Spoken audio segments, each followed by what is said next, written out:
messieurs, bienvenue à Metro News. Voici les principaux titres qui seront développés aujourd'hui.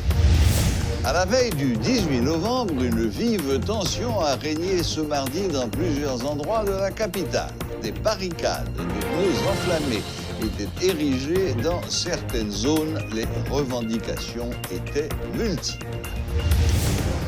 La PNH fera tout son possible pour reprendre le contrôle de la situation, affirme le nouveau directeur général qui se dit conscient de la réalité à l'approche des fêtes de fin d'année. De nombreux changements sont opérés au niveau de la diplomatie haïtienne. Le président Jovenel Moïse a nommé 12 nouveaux ambassadeurs.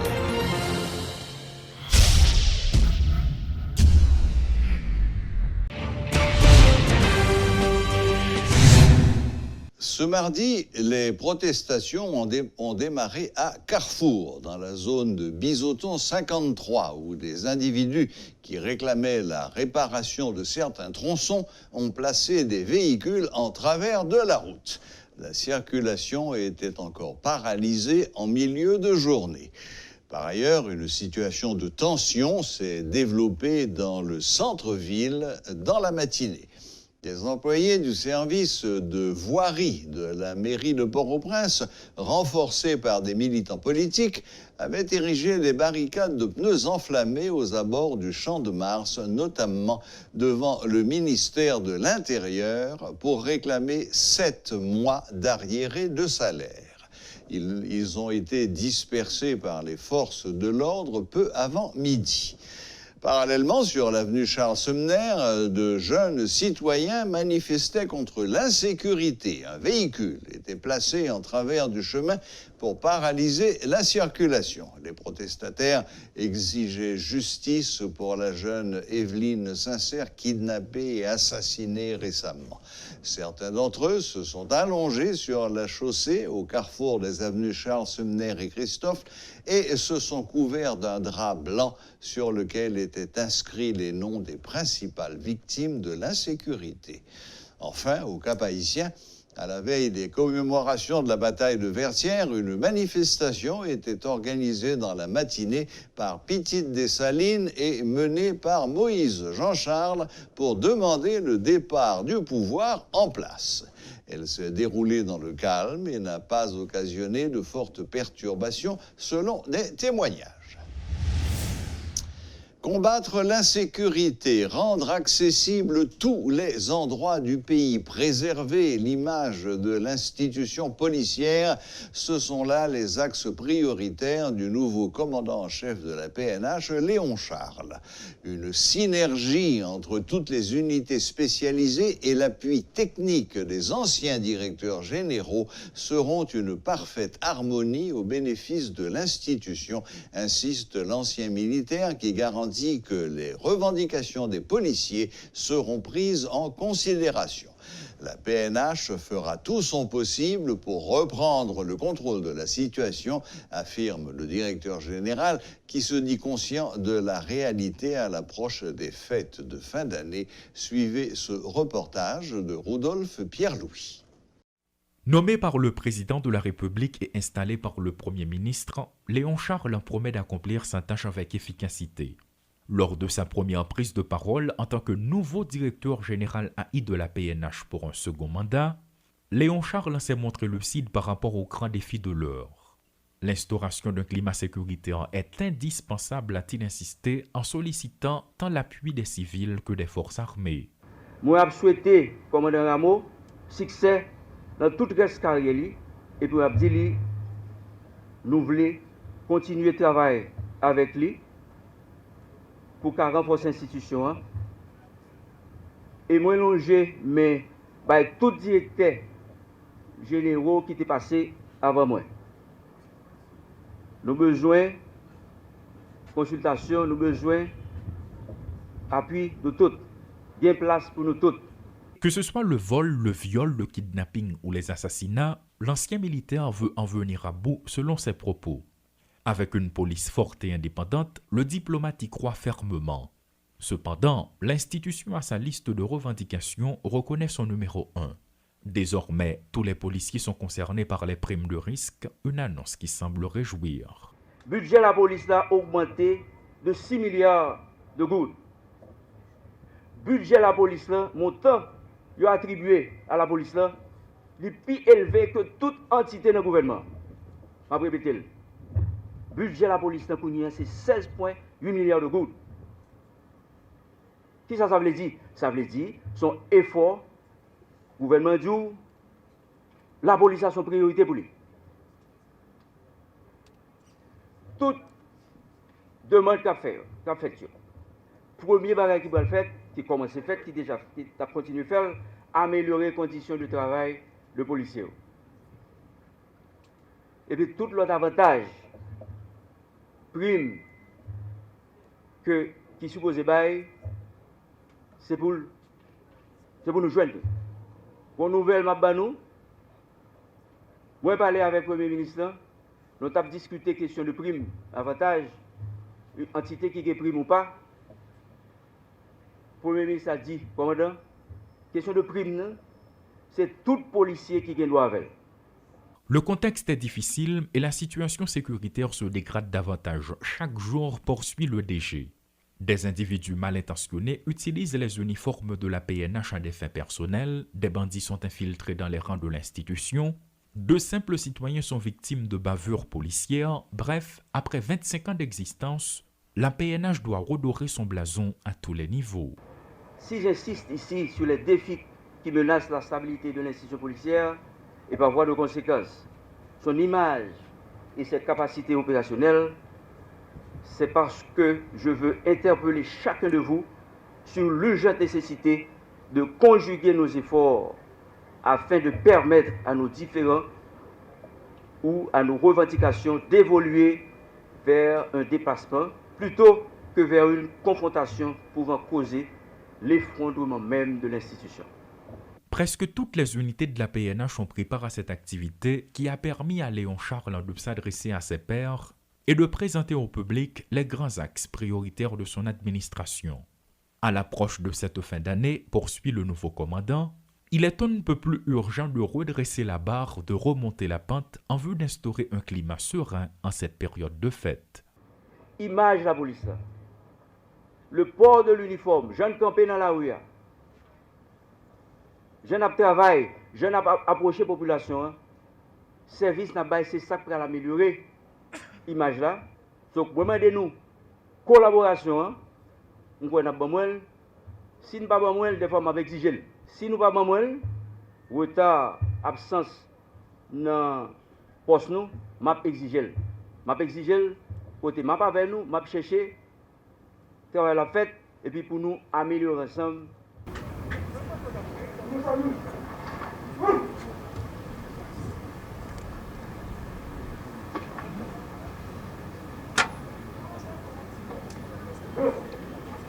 L'insécurité sous toutes ses formes, les revendications des policiers, deux points forts qui constituent l'essentiel du discours énoncé par le nouveau directeur général de la PNH. Léon Charles en se dit conscient de la réalité et invite en ce sens toutes les forces armées légitimes du pays à conjuguer leurs efforts en vue de donner une réponse adéquate aux problèmes de l'insécurité. Toutefois, il reconnaît que l'institution policière fait face à un manque de ressources à la fois matérielles et financières. L'ancien militaire n'a pas fait de promesses, mais il s'est fixé un objectif, celui de préserver l'honneur de l'institution. Elissi Diolassin et Rudolph Pierre-Louis, Portée des Métropoles.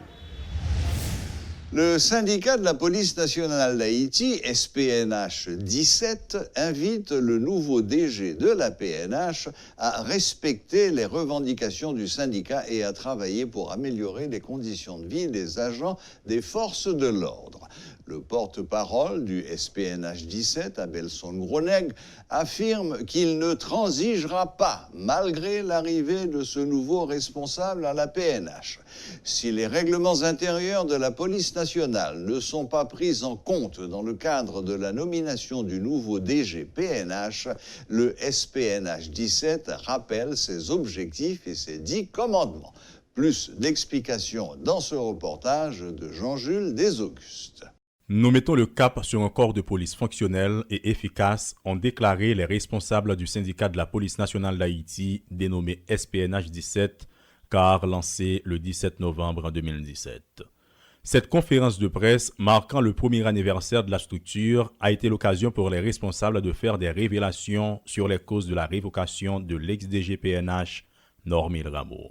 Mais ce n'est pas la mort de soldats qui mettra fin au combat. Et le porte-parole du SPNH 17, Abelson Goneg, entend persévérer. Syndicat a continué à demander l'État suspendre traiter policiers en parents pauvres. Surtout, les n'a gardé révocation politique DGPNH Normil Rameau après le fin ventiler budget 2020 à 2021, une façon pour augmenter 4 débits policiers avec personnel administratif 25 000 gouttes policiers, 15 000 gouttes policiers et personnel administratif. Le SPNH 17 reproche aux autorités de ne pas avoir été consultées avant de procéder au choix du nouveau directeur général. Malgré l'expérience de Léon Charles à la tête du corps, il semble que sa nomination ne convainc pas les syndicalistes. Après 1 an d'expérience, le syndicat ne souhaite pas transiger, ses recommandations et ses commandements restent les mêmes. Pour faire entendre doléances et revendications tout policier et personnel administratif, pour défendre tout policier sans parti pris, quel que soit grade, pour empêcher politisation de la police là, qui doit rester en dehors politique, pour exiger bon gens conditions de travail avec bon gens conditions hygiène dans le commissariat, pour exiger bon gens assurance santé qui prend en compte besoin et exigence tout policier et personnel administratif, pour exiger matériel, bien, patrimoine de la police là, utilisé pour service de la police là, pour exiger bon gens salaire qui prend en compte pour la vie pour tout policier et personnes administratives. Comme les Fantômes 509, une frange extrémiste de la police qui mène des opérations violentes pour faire passer ses revendications, le SPNH 17 lance un ultimatum. Nous ne pouvons pas négocier. Nous disons nous ne pouvons pas négocier. Nouveau DG, PM, ministre des Finances, nous ne pouvons pas négocier 25 000 gouttes à 15 000 gouttes si 4 policiers et personnes administratives. S'il apparaît, selon les syndicalistes, que Normil Rameau n'a pas été remplacé en raison de son manque de résultats, mais pour une question de budget, les bandits qui sèment le deuil au sein de la population ne sont pas les plus à craindre. Les criminels en col blanc sont bien plus dangereux, comme le laissait entendre un ancien directeur général il y a quelques années. Dans ces conditions, Léon Charles semble plus que jamais être sur un siège qui peut l'éjecter à n'importe quel moment.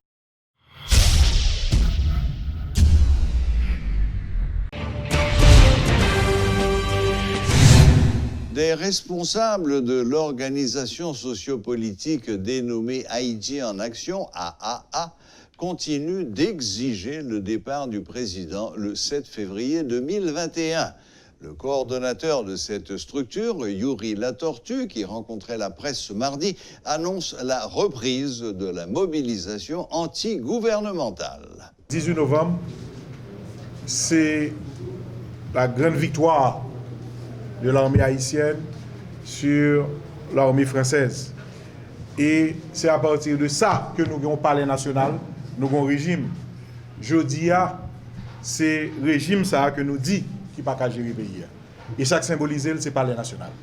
Donc moi je pense que intellectuellement, techniquement, côté que qu'a bail problème yo, côté que symboliser insécurité à kidnapping là, c'est palais national. Et c'est lui, justement, qui, c'est pouvoir national là, et c'est là pour nous aller, nous allons de l'autre côté pour nous aller. Dans ce sens, moi, je pense que la bataille là continuer. La bataille là, c'est comment, pour nous transformer, ça Dessalines, te gagné comme la trilogie dessalinienne. La souveraineté militaire, la souveraineté économique, la souveraineté sociale, pour nous transformer en un quintuple sécuritaire pour que je dise, nous parler de la sécurité économique, la sécurité publique pour tout le monde protéger, sécurité économique pour tout le monde qui a mangé, sécurité sociale pour yon qui égal avec l'autre, pas de différence ni blanc, noir, ni bourgeois, ni pauvre, la sécurité juridique pour que ce soit juge de l'équipe et la sécurité foncière pour que chaque monde dans le pays ça ait gagné. C'est ça nous besoin. C'est transformer l'idéologie dessalinienne en un quintuple sécuritaire de Haïti en action. Le coordonnateur de la Commission nationale de passation des marchés publics juge qu'une clarification serait nécessaire dans les attributions de l'institution qu'il dirige. Selon lui, le seuil des contrats devant passer entre les mains de la Commission, qui est actuellement de 40 millions de gourdes, devrait être revu à la baisse. Contrôle a priori, CNMP. Oui, mais il y a qui échappe. Contrôle a posteriori. Tout ça qui part dans ce nous échappe, nous, quelque part, la Cour des comptes, il est toujours bon, important pour le Eh bien, non, mais il ne faut pas retirer ça dans la Cour des comptes. Marché qui est en dessous de ça, il n'y a toujours pas venu devant CNMP, jusqu'à ce qu'il y ait une révision cadre légal qui dit qu'il faut que tout marché honnête vienne dans CNMP. Ça qui part dans ce nous, pas venir devant CNMP, donc il ne peut pas faire travail par là, et le devant la Cour des comptes. Ça, c'est pour répondre, je ne peux pas répondre aux questions comme ça. C'est pour qu'on ait désormais, puisque nous avons un décret comme ça qui en dessous des seuils, est-ce qu'elle peut dire rien sur tout ça, c'est lui pour qu'on ait. Moi-même, je parlé de. Décret à retirer. Non. Je parlé de ça qui concerne le CNMP. Ça qui concerne le CNMP, c'est au-dessus des seuils d'intervention de la CNMP. Contrôle a priori, qui est toujours CNMP. S'il est défaillant, CNMP responsable. Contrôle a posteriori, qui est toujours la Cour des comptes. Cour des comptes a pour toujours faire. En dessous des seuils, pas de jambe pour moi. Il était toujours pour Cour des comptes. On a ces coups de compte seulement leur éviter là pour le dos, machin dessous des seuils, comment elle va gérer la situation ça. Si on a un cadre légal qui révise Kounia, qui dit désormais de 1 goutte à des milliards de gouttes, tout marché fait pour venir dans CNMP. Mais ça, je vais répondre. Est-ce que tu as trouvé l'important pour l'État comme ça? Oui. C'est toujours l'important pour ça. Pour CNMP qui contrôle tout marché. CNMP a plus de bras qui pour travailler et pour qu'on ait tout marché net à passer. Parce que pour le grand public, vous dites marché public comme dépenser, il dit CNMP. Même s'il n'est pas conseil là. Même qu'elle pas conseil là. Le directeur général de la circulation et de la police routière a commémoré dimanche dernier la journée mondiale des victimes des accidents de la route. À cette occasion, le commissaire Jean Morest-Étienne a réalisé une séance de sensibilisation à l'intention des automobilistes dans la zone de Titanien sur la nationale numéro 1. Conscient du nombre considérable de décès enregistrés sur les routes, le directeur de la circulation affirme compter sur la collaboration des chauffeurs. Nous avons gardé une grande satisfaction par rapport à chauffeurs que nous parlons avec eux. Et ils ont même demandé nous pour nous faire ça tout le temps. Et je dis à nous d'intensifier dans la zone. Mais comme nous disons tout chauffeur déjà, toujours des polices routières sur toute action. Raison, c'est parce que zone ça toujours des accidents qui ont fait dans la position ça. Parce que nous-mêmes, accidents, toujours liés à accidents. Mais des fois, c'est chauffeurs qui ont provoqué accident. Ok? C'est chauffeurs qui ont provoqué. Nous-mêmes, nous là, au niveau des CPR, pour nous sensibiliser les chauffeurs sur la façon qu'il y a conduit machine. Okay? Depuis que nous avons conduit machine, nous respectons les principes. C'est un monde qui sorti dans l'auto-école, qui sorti, qui sorti exactement pour conduire machine, ou après, monde qui capable de faire un paquet de temps pour conduire machine, il n'y a pas jamais fait accident. Mais avec gens qui ont permis, ils dit longtemps, nous-mêmes, au niveau des CPR, nous ne pouvons pas dire exactement, nous n'avons pas de côté le prend permis. Les qui viennent permis de conduire, mais nous sommes là pour nous régulariser ça. Nous avons permis de conduire, mais moyennant sortir dans l'école qui est l'auto-école. Par un arrêté publié dans le journal officiel le lundi 16 décembre dernier, le président Jovenel Moïse a nommé 12 nouveaux ambassadeurs. Parmi ces nominations, on note celle d'Edmond Bokshitt comme ambassadeur extraordinaire et plénipotentiel aux États-Unis, ainsi que de plusieurs autres diplomates auprès d'organisations internationales ou dans des pays d'Amérique latine. Le centre commercial moderne de Tabar 36 est opérationnel. C'est une initiative de plusieurs petits commerçants de Maché-en-Bas. Construit sur 1 hectare de terre avec une capacité d'accueil de 200 magasins, ce nouveau marché devrait offrir une panoplie de services. Le ministre de l'Intérieur, Audin-Fils Bernadel, qui a visité ce nouvel espace, encourage le comité à faire la duplication de ce centre dans d'autres départements du pays.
Nous sommes à la veille du 18 novembre, qui sera en principe commémoré demain dans tous les pays. C'est une des dates charnières de l'histoire d'Haïti.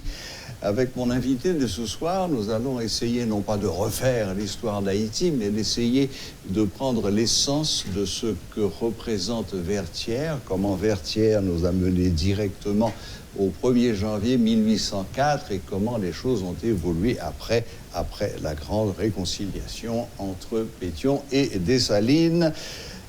Bonsoir, Franz Jean-Baptiste. Bonsoir.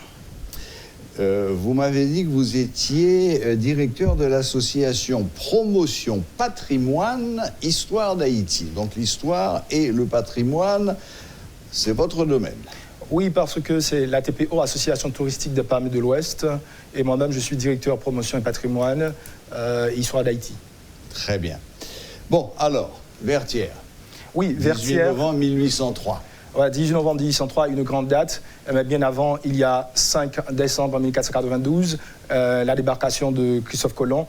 Ensuite, en 1495, déjà l'extermination des indigènes. Et il y a eu la Révolution française de 1789, la prise de la Bastille et la Convention nationale qui enlève les privilèges du roi, des nobles et du clergé. Mais bien avant, dans ce domaine, il y avait des révoltes. Déjà en 1678 avec Padre Jean qui rêvait d'exterminer les colons. Ensuite, il y a eu Macandal. Ensuite, il y a eu Boukman. Mais pour parler de Vertières, bien avant Vertières, il y a eu le siège de Port-au-Prince. Parce que Port-au-Prince, à la tête de 10 000 hommes, Dessalines arrive à la fin de septembre 1803. Et il y a Gabar dans le nord, il y a Pétion dans l'est et il y a Kangé dans le sud. Port-au-Prince stratégiquement encerclé. Et Kangé et Pétion coupent les conduits d'eau. Ensuite, des collines environnantes bombardent la ville. Mais dès le 11 octobre 1803, il faut dire que le général Lavalette, il capitule. Ensuite, sans perdre de temps, Dessalines, il se rend du côté de Gonaïves. Là a été son quartier général et sans prendre trop de temps, il laisse Gonaïves dès le 6 novembre 1803. Et arrivé au Lembe, il passe en revue une troupe de 27 000 hommes.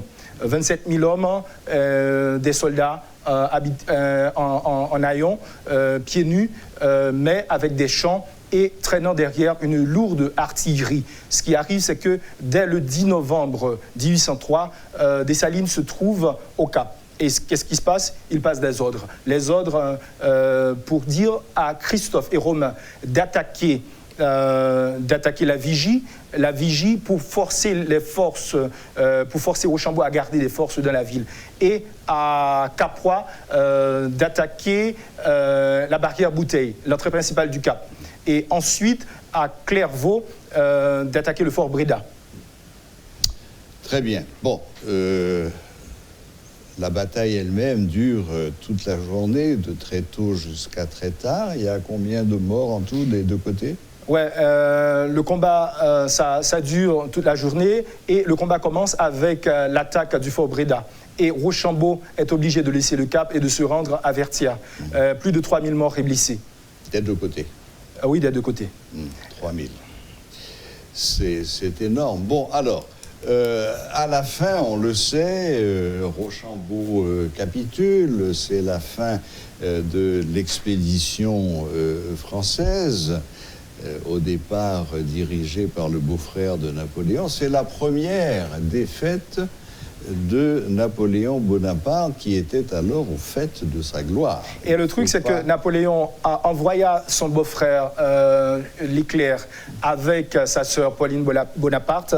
Une fois de retour en France avec les restes de Leclerc, Napoléon s'exclama « Ma sœur, je vous ai donné une armée, vous ne me rapportez que de la cendre. » Oui. Oui, on connaît ces tristes épisodes, mais je crois que il est important pour la conscience haïtienne, pour l'âme haïtienne, et peut-être pour la fierté haïtienne. Parce qu'on répète toujours, oui, les armées, l'armée indigène a vaincu les troupes napoléoniennes. Mais on oublie encore, et je reviens là-dessus, de dire que en 1804, Napoléon est au sommet de sa gloire.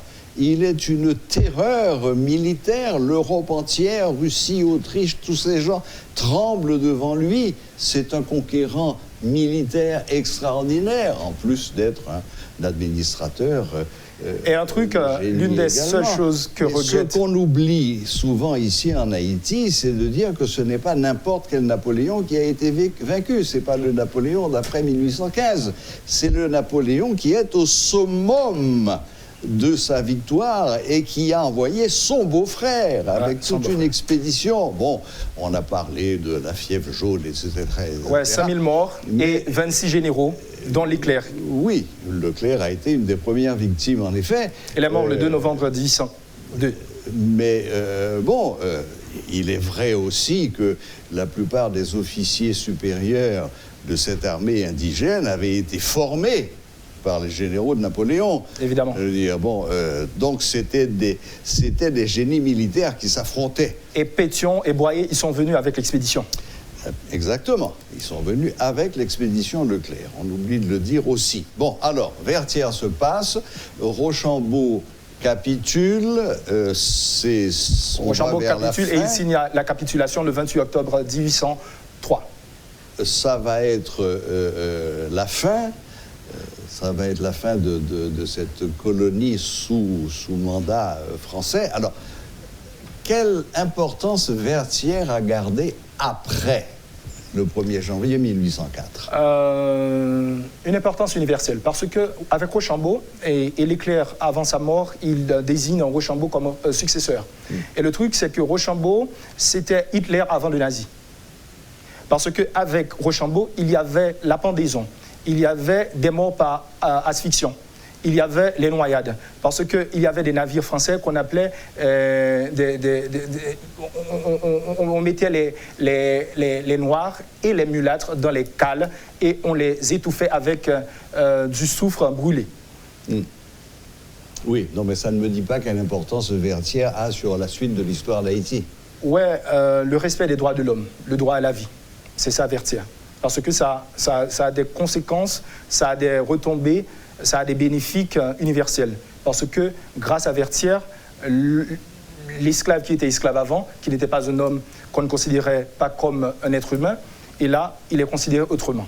Et l'une des choses, c'est que Bonaparte, parlant de Bonaparte, l'une des choses qu'il regrette, une fois à Sainte-Hélène, il se dit que j'ai eu tort de vouloir gouverner Saint-Domingue en maître, je devais m'associer à Toussaint pour le faire. Oui, il s'en est rendu compte, mais un peu tard, évidemment. Ouais, un peu tard. Cela dit, c'est plutôt le 1er janvier 1804 qui a une valeur universelle, parce qu'aujourd'hui, vous pouvez prendre n'importe quel livre d'histoire français, le mot Vertières n'existe pas, alors qu'ils connaissent tous 1er janvier 1804. Oui, mais le truc, sans Vertières, il n'y aurait pas eu 1er janvier 1804, parce que c'était la position la plus difficile à enlever.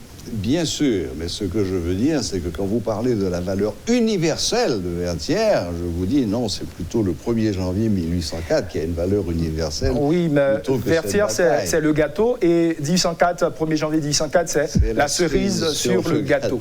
Bon, d'accord, eh bien, on va garder cette belle image, finalement. Donc, Vertières, le gâteau, et 1er janvier 1804, déclaration de l'indépendance, la cerise sur le gâteau.